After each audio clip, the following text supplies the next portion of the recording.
नमस्कार, वैशूज किचनमध्ये आपल्या सर्वांचं खूप खूप मनापासून स्वागत आहे। आज आपण वाळवणाचा अजून एक पदार्थ बनवत आहोत, तो म्हणजे साबुदाण्याचे पापड। त्यासाठी काय केलेलं आहे, पहिले तर रात्रभर आपण मस्त असं साबुदाणा भिजत ठेवायचा आहे। त्यानंतर अशा पद्धतीने बघा मस्त असा मोकळा मोकळा होतो।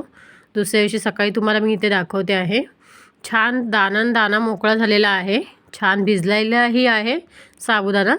त्यानंतर आपल्याला ह्याच्यासाठी लागणार आहेत पापड बनवण्यासाठी इडली स्टँड घेतलेला आहे, किंवा इडली स्टँड नसेल ना कोणत्याही ताटावर, मोठ्या ताटावर आपण एक बांगडी घ्या, कोणताही साचा घेऊ शकता किंवा डिशा घेऊ शकता। त्याच्यावर असं आपण जर ताटावर बांगडीच्या साहाय्याने बनवणार असाल ना, तर एक एक बांगडी ठेवायचं, त्याच्यामध्ये साबुदाण्याचे जे दाणे आहेत ना ते टाकायचे आहेत मधोमध सिंगल असे, आणि त्याच्यानंतर ते काढून घ्यायचे आहेत नंतर बांगड्या। किंवा जर आपण डिशमध्ये बनवत असेल तर डिशमध्ये सुद्धा अशीच एक पातळ लेयर त्याची लावायची आणि त्याच्यानंतर वाफवून घ्यायचे।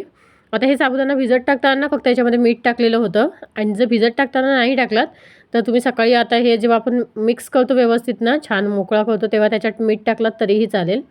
त्यानंतर अशा पद्धतीने आपण थोडं साबुदाणा टाकायचं आहे आणि छान त्याची एक लेयर लावून घ्यायची आहे। पण त्याला पहिलं कोणत्याही डिशमध्ये वगैरे बनवत असाल, ताटामध्ये बनवत असाल, तर त्याला आपण थोडंसं ऑइलने ग्रीस करायचं आहे आणि त्याच्यानंतरच हे करायचे आहे, वाफवायला ठेवायचे। अशाच पद्धतीने माझ्याकडे आता 2च स्टँड आहेत, त्याच्यामुळे दोन्ही याच्यामध्ये वाफवून घेतलेले आहेत। त्याच्यामध्ये दाणे टाकलेले आहेत साबुदाण्याचे, आणि एक 5 मिनिटासाठी छान वाफवून घ्यायचे। जोपर्यंत फक्त आपण चेक करू शकता, इथे 5 मिनिटच लागतात, जास्त लागत नाही। आणि इथे त्याची बघा अशी ट्रान्सपरंट होऊन जातो साबुदाणा वाफवल्यानंतर। इथे फक्त घाई करायची नाही आहे, थोडंसं थंडू द्यायचं, आणि त्याच्यानंतर मग अलगद ते आपण चमच्या साहाय्याने वगैरे निघू शकतात साबुदाण्याचे पापड। हे घाई केलात तर ते लगेच सुटणार। इथे बघा मी तुम्हाला दाखवते आहे, थोडंसं घाई केला ना, आता मी पण फर्स्ट टाईम बनवलं त्याच्यामुळे मला माहिती आधी कळलं नाही, पण मी व्यवस्थित नंतर जसं माहिती आपण करत जातो तसं आपल्याला माहिती पडत जाते, त्याच हिशोबाने।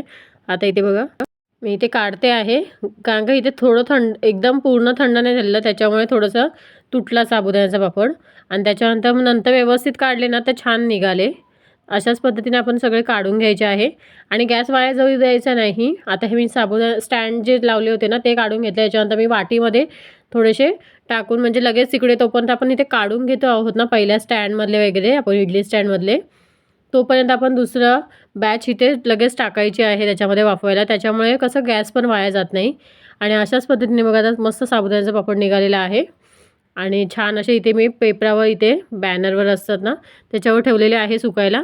पंख्याखाली लगेच सुकत नाही, ज्या कडक उन्हामध्ये मस्त असं सुकून निघतात, एका उन्हामध्ये छान निघून जातात सुकून, कडक असेल तर। आणि त्याच्यानंतर हेच कडक मस्त असे कडक झालेले आहेत। आता इथे तुम्हाला तळून दाखवते, किती दुप्पट तिप्पट फुलतो हा साबुदाण्याचा पापड। तेल गरम करायला ठेवलेलं आहे कढईमध्ये, तेल छान गरम झालं ना की ह्याच्यामध्येच हे साबुदाण्याचा पापड टाकायचा आहे, आणि बघा कसा इझिली मस्त तो फुलून येतोय वरती। फक्त याच्यामध्ये ना तळताना काळजी घ्यायची, कारण का तो वाफवलेला वगैरे असतो ना, त्याच्यामुळे त्याचे शिंतोडे उडत असतात तेलामुळे, तेलात टाकल्यामुळे पापड, आणि मग थोडंसं काळजी घ्यायची। पण पापड खायला खरंच खूप टेस्टी लागतो, एवढा क्रिस्पी होतो ना। आणि अशाच पद्धतीने ह्याचे जर तुम्हाला चिवडा वगैरे बनवायचा असेल ना, असाच पापड त्याचे मोकळा दाणा करू शकता, एकदा शिजवल्यानंतर, आता म्हणजे जसं आपण तळतोय ना त्याच्यानंतरसुद्धा। किंवा जर तुम्हाला साबुदाणा चिवडा बनवायचा असेल तर चाळणीमध्ये तुम्ही साबुदाणा असाच मोकळा करून त्याला वाफवून घेऊ शकता, आणि नंतर सुकायला टाकू शकता। छान दाणे सुकले जातात, त्याच्यानंतर छान असे डब्बल टिब्बल फुलतात असे बघा मस्त असं। आणि ह्याच्यात बाकी काहीच टाकलेलं नाही आहे, फक्त मीठच टाकलेलं, त्याच्यामुळे तुम्ही उपासाला वगैरेही खाऊ शकता। त्यामुळे अशा पद्धतीने बनवून स्टोअर करू शकता। फक्त तेल जास्त एकदम लावू नका, नाही तर मग ते कोंगस वास येतो जास्त राहिल्यानंतर। थोडंसं तेलाचा हलकासा हात लावायचा, किंवा बोटाने वगैरे तुम्ही फक्त याला लावू शकता, असं एक थेंब वगैरे छान असं। आणि इथे बघा सगळे पापड मी इथे तळून घेते आहे, आणि छान तुम्हाला इथे तोडूनही दाखवते बघा, उचलेपर्यंत साबुदाण्याचे पापड ते तुटत आहेत, एवढे क्रिस्पी झालेले आहे, आणि तुटल्याबरोबर एक दाणा मोकळा होतोय। अशाच पद्धतीने तुम्ही नक्की ट्राय करून बघा। आणि बघा इथे किती सुंदर झालेले आहे ते साबुदाण्याचे पापड मस्त असे। कसा वाटला आजचा हा व्हिडिओ, आजची ही रेसिपी, आय होप तुम्हाला आवडली असेल। व्हिडिओ आवडल्यास व्हिडिओला लाईक, शेअर, सबस्क्राईब करायला अजिबात विसरू नका। अशाच नवनवीन रेसिपी घेऊन पुन्हा भेटूया आपण वैशूज किचनमध्ये। तोपर्यंत बाय बाय।